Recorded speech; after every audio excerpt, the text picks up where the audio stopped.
So Graham can finally just relax and play his beautiful guitar. Every note, every fret, every string, every chord.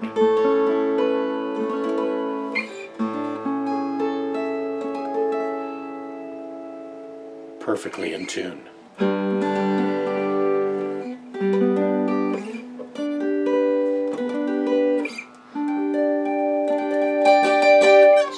The way that saddle was carved, this guitar would never be in tune. As now, it is perfectly.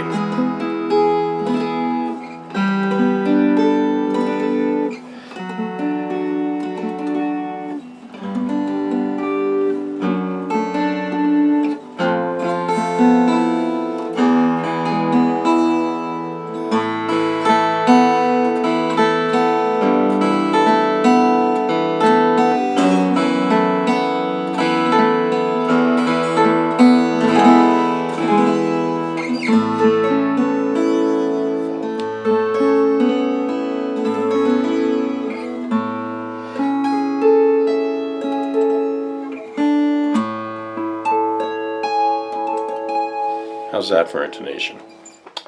We have a 12-string Taylor here, and before I go to all the trouble to calibrate this, so I've done nothing to this guitar.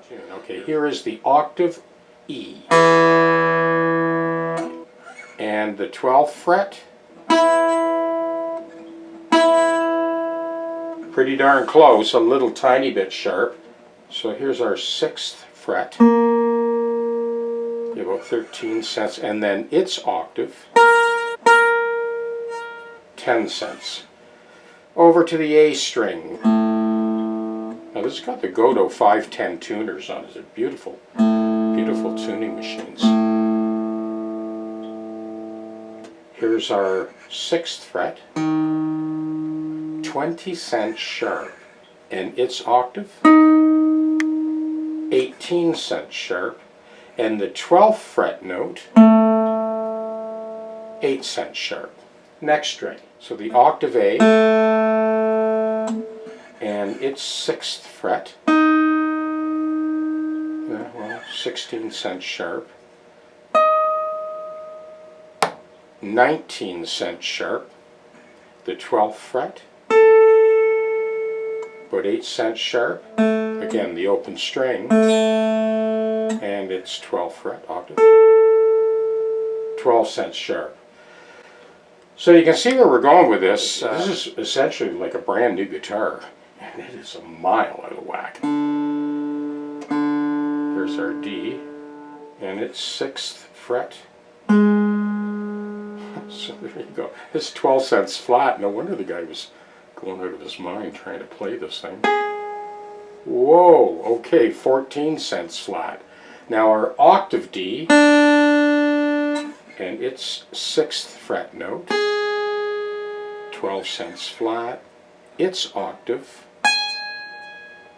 11 cents flat.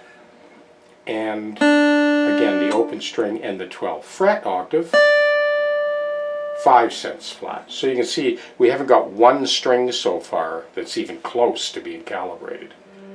Certainly not the tuners. These tuners are beautiful. Okay, there we go. 3rd string and its 6th fret. Yeah, 12 cents flat, and its octave, 15 cents flat. We go back to the open string, and its 12th fret octave, 3 cents flat. The octave G string, its 6th fret note, 11 cents flat, its octave, 5 cents flat, again open, and its 12th fret octave, yeah, 4 cents sharp. There's the B string and its 6th fret note, F, 18 cents sharp, its octave, 17 cents sharp. So that's a unison string, so I would imagine it's going to be the same for the next one. Yeah. Oh. Oh, it's a little bit different actually. And a 14-cent sharp. It's octave, 20-cent sharp. Open again, and the 12th fret. Looks about 3-cent sharp. There's the high E and the 6th fret note.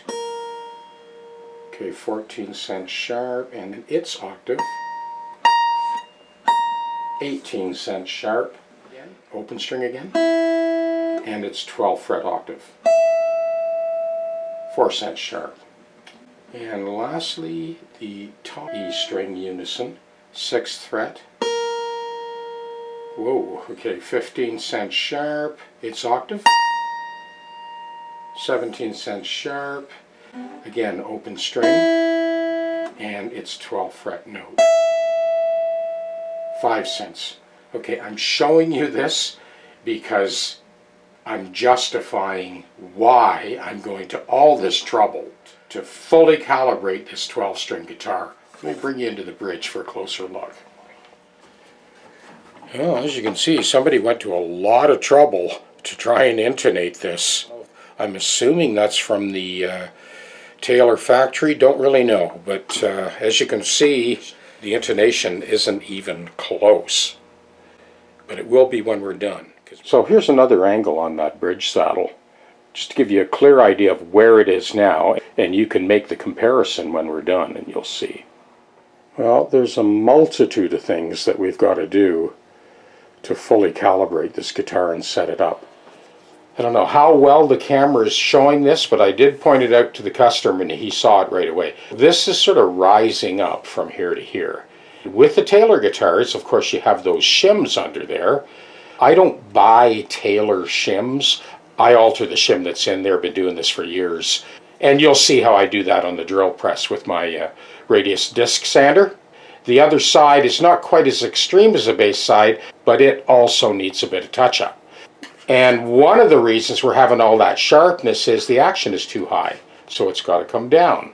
There's a lot of things you got to take into consideration. It's just that task of lowering the action. So in order to address this sort of speed bump at the top of the fingerboard, this is the shim that we're going to take down. Now I'm going to be doing that on the radius disc sander. We'll be taking a little bit more off the bass side than we do the treble side. So let's go over to the sander. So I'll lean a little bit more on this side than on this side.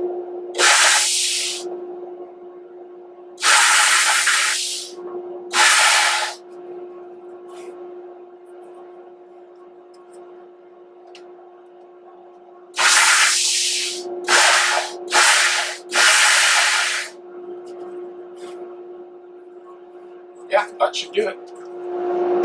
Now this is the other shim on the heel, and I'm actually leaning a little bit more on the tip. I don't want to take any off this side, just off the tip.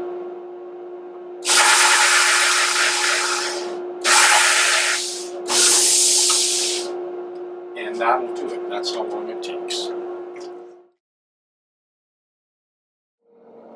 Now that those shims have been adjusted, we're going to reassemble and check that neck to body angle, make sure we got rid of that high spot. There's the Allen key for that stove bolt that comes in from underneath and threads into the fingerboard extension. These are the two bolts that thread in to the inside of the heel, and that is the ratchet and extension that I used for that. This is the Taylor label that I peeled off to get access to those bolts. So let's put it back together and see how we did.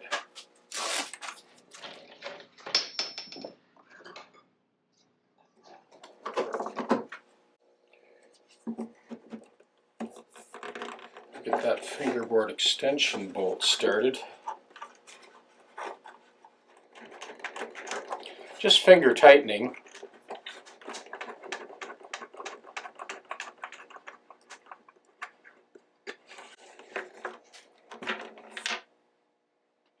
I start with that under the fingerboard extension to just kind of hold the whole thing in place. Now I'm installing the lower bolt for the heel.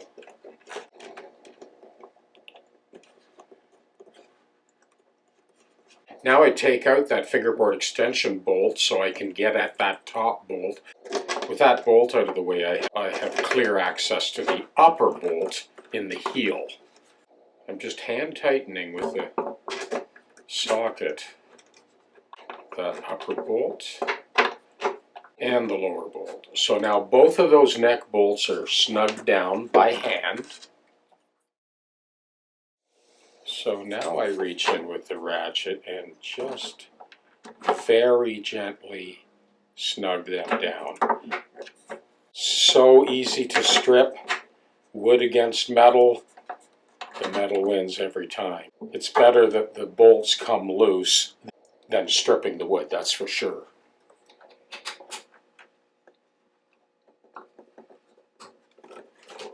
Okay, everything's snugged down now.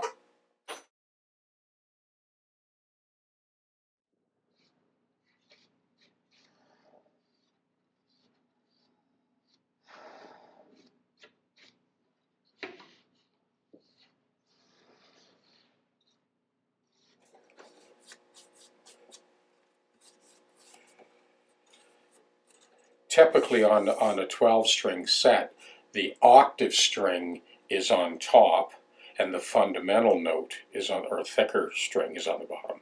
This was the opposite, and that was definitely part of the problem with the intonation. It's interesting how they've got two strings sharing one peg and one hole.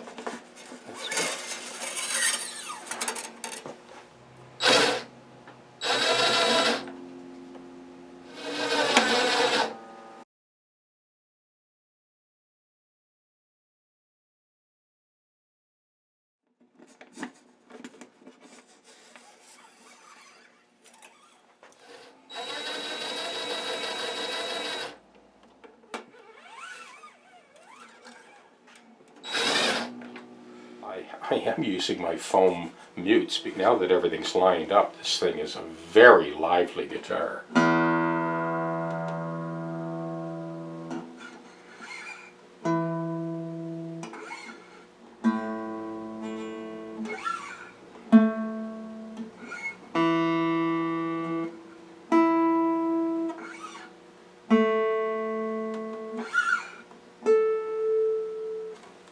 Start with our octave A string.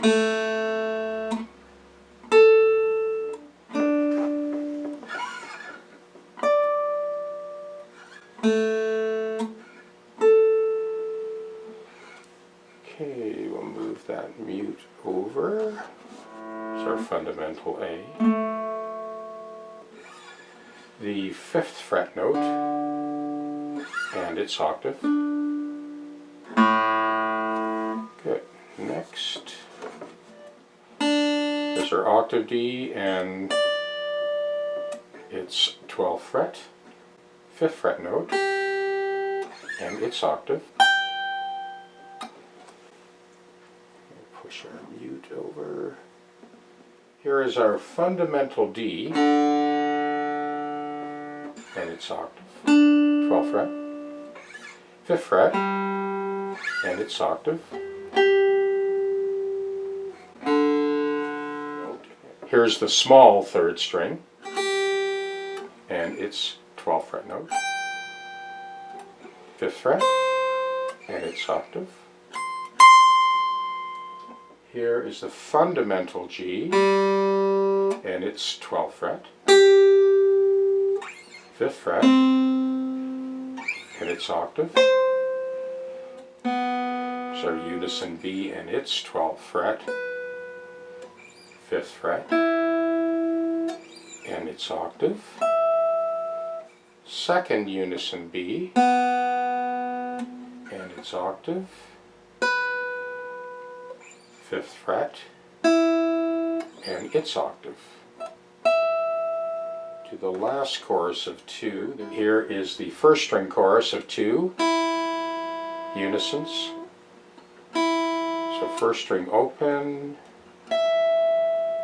12th fret, 5th fret, and it's octave. Okay, here we go, last string, and it's 12th fret, 5th fret, and it's octave. I rest my case.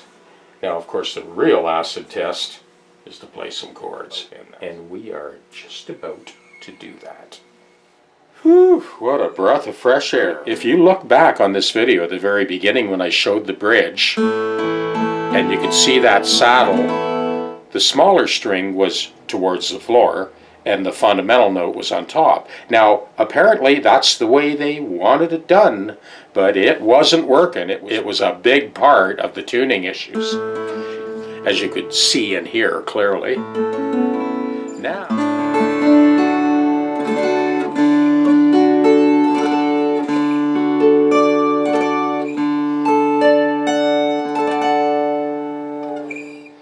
and I understand that the Rickenbacker 12 strings were always strung in reverse like that. We're talking a completely different animal here. That sort of chimey Mr. Tambourine Man sound, that's great. But this guitar has so much depth and body. No issue hearing the fundamental note now, or the octave note.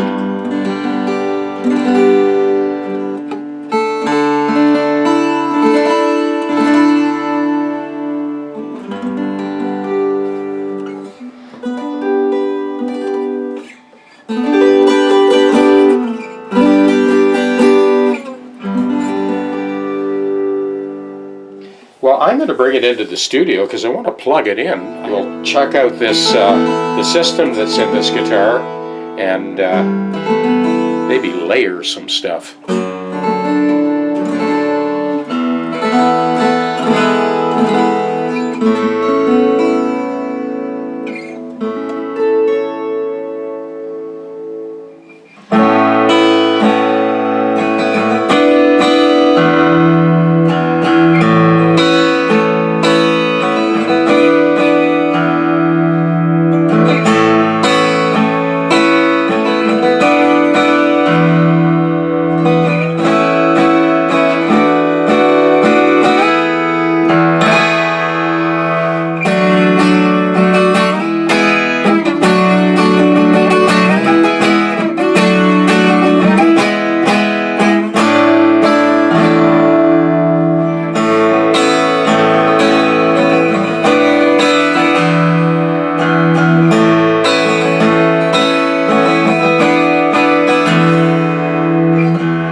With a huge voice. I think it's due to a number of things, design factors. The idea of sharing the one pin and one hole with each pair of strings reduces the footprint of the bridge. So you don't have your typically huge 12-string bridge on the top. Second thing is, because it's a 12 fret guitar, the neck meets the body at the 12th fret, well, that pushes the bridge back into the center of the lower bout. This is the torrefied spruce, and you know, there is nothing wrong with maple, just kind of a matte finish. Both neck and body are flame maple. And it all adds up to loads of sustain